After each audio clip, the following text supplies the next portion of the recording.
Nos élus locaux, et en particulier les maires, sont en première ligne pour répondre chaque jour, au quotidien, aux préoccupations de nos concitoyens, que ce soit sur le logement, le transport, la santé, mais aussi, ne l'oublions jamais, pour œuvrer à la transition écologique. Je veux, au nom de mon groupe, saluer l'ensemble des élus locaux pour cette action. Sans leur engagement, l'État ne pourrait seul répondre aux défis du quotidien. Plus encore, nous sommes face à des défis qui imposent d'agir main dans la main avec eux, car ce n'est qu'ainsi que nous pourrons avancer sur des enjeux aussi cruciaux que l'artificialisation nette, le changement climatique ou encore la situation budgétaire d'une gravité inédite.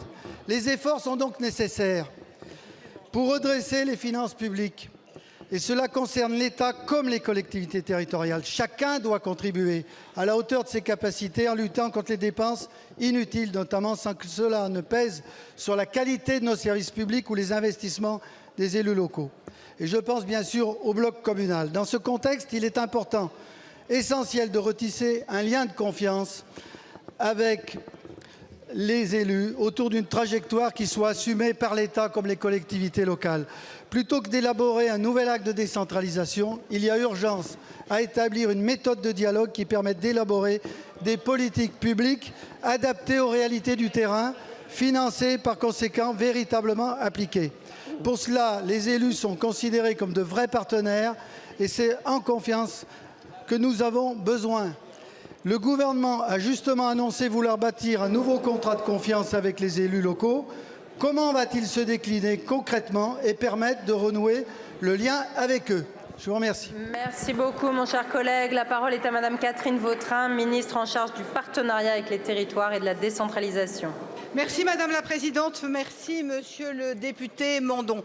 Vous avez raison Monsieur le député quand vous mettez en avant l'engagement des maires. Et face à l'engagement des maires, bien évidemment, il y a le respect, la reconnaissance et la volonté du gouvernement de travailler avec l'ensemble des élus. Alors pour travailler avec l'ensemble des élus, nous avons une feuille de route importante à partager.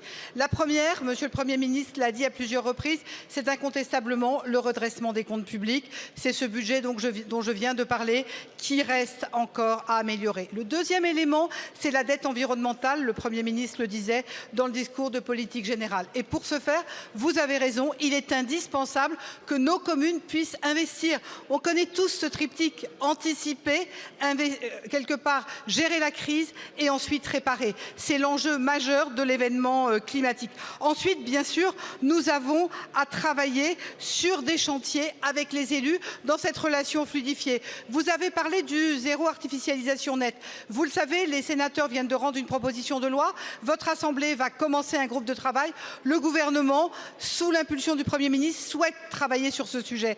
L'autre élément, c'est évidemment celui du statut de l'élu. Donc très concrètement, avec l'ensemble de ces différents chantiers, nous devons répondre bien sûr d'abord au budget et ensuite nous engager ensemble sur une feuille de route dans le respect des compétences des uns et des autres. C'est cela, fluidifier les relations, c'est finalement ce qu'on appelle déconcentrer, c'est faciliter le lien entre le maire, le sous-préfet et le préfet. Merci beaucoup Madame la Ministre.